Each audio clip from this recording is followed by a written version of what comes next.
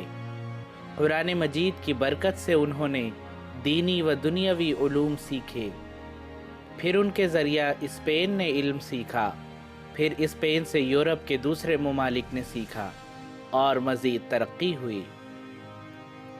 حضرت مرزا بشیر الدین محمود احمد صاحب خلیفۃ المسیح الثانی رضی اللہ تعالیٰ عنہ فرماتے ہیں، اس میں کوئی شبہ نہیں کہ علوم میں ہمیشہ ترقی ہوتی رہتی ہے، اور ایک نسل کے بعد دوسری نسل کوشش کرتی ہے کہ اس کا علمی مقام پہلے سے بلند ہو جائے، لیکن اس کے باوجود بیج اپنی حالت میں جو قیمت رکھتا ہے اس سے کوئی انکار نہیں کر سکتا۔ درخت کا پھیلاؤ خواہ کس قدر بڑھ جائے، بیج کی اہمیت سے انکار نہیں کیا جا سکتا۔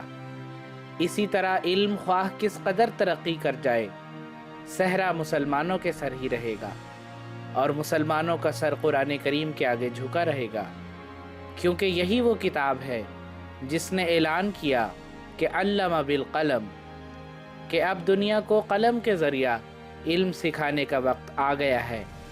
پس حقیقت یہی ہے کہ دنیا کو تمام علوم قرآن نے ہی سکھائے ہیں۔ اگر قرآن نہ آیا ہوتا تو دنیا ایک ضلالت کدہ ہوتی، جہالت اور بربریت کا نظارہ پیش کر رہی ہوتی۔ یہ قرآن کریم کا احسان ہے کہ اس نے دنیا کو تاریکی سے نکالا اور علم کے میدان میں کھڑا کر دیا۔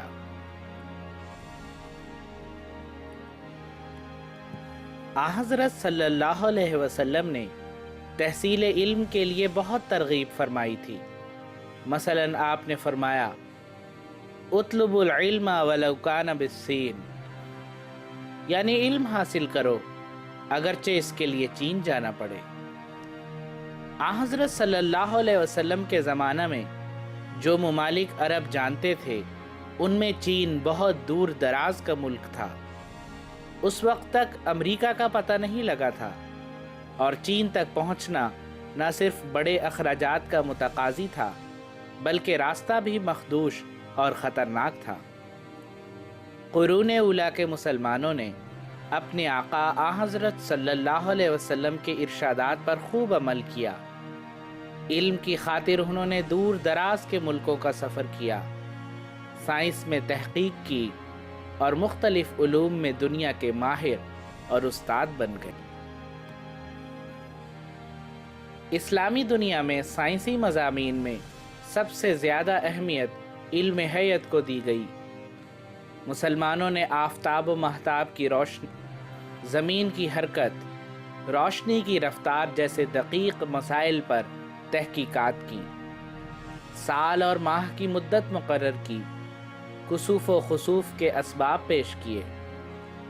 اسپین کے فاضل حیت دان اور آلات بنانے والے الزرقلی نے دعویٰ کیا کہ ستاروں کے مدار بیضوی ہوتے ہیں، یعنی وہ حرکت کرتے ہوئے انڈے کی شکل کے دائرے میں سفر کرتے ہیں، نہ کہ گول دائرہ میں۔ یہ بات بھی قابل ذکر ہے کہ البیرونی نے اپنی ایک کتاب میں پورے یقین سے کہا تھا کہ زمین اپنے مدار پر گھومتی ہے۔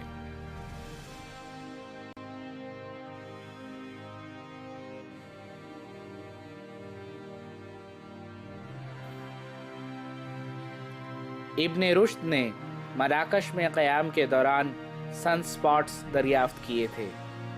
مسلمانوں نے کئی ایک مقامات پر علم فلکیات کو فروغ دینے کے لیے آبزرویٹریز قائم کیں۔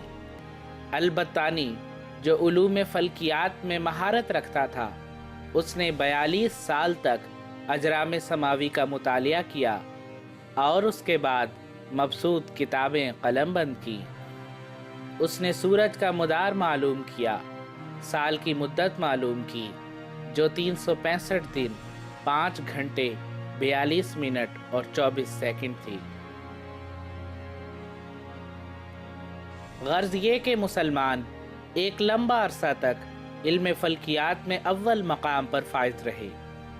بعد میں جب مسلمانوں نے قرآن مجید کی تعلیم کو بھلا دیا تو ان پر زوال آ گیا، لیکن اللہ تعالیٰ نے اس زمانہ میں سیدنا حضرت اقدس مسیح موعود علیہ السلام کو بھیجا۔ آپ نے ہمیں یہ ایمان افروز بات بتائی کہ اسلام کے لیے پھر اس تازگی اور روشنی کا دن آئے گا جو پہلے وقتوں میں آ چکا ہے، اور وہ آفتاب اپنے کمال کے ساتھ چڑھے گا جیسا کہ پہلے چڑھ چکا ہے۔ اللہ تعالیٰ نے آپ پر بھی رب زدنی علما کی دعا الہاماً نازل فرمائی، نیز آپ کو بذریعہ الہام یہ دعا بھی سکھائی گئی، رب ارنی حقائق الاشیاء، یعنی اے میرے رب مجھے اشیاء کے حقائق دکھلا۔ اللہ تعالیٰ نے آپ کو یہ بشارت دی کہ آپ کے فرقہ کے لوگ علم اور معرفت میں کمال حاصل کریں گے۔ پس آج یہ ذمہ داری احمدی نوجوان لڑکے اور لڑکیوں کے سر پر ہے کہ وہ سائنس کے ہر میدان میں ترقی کریں۔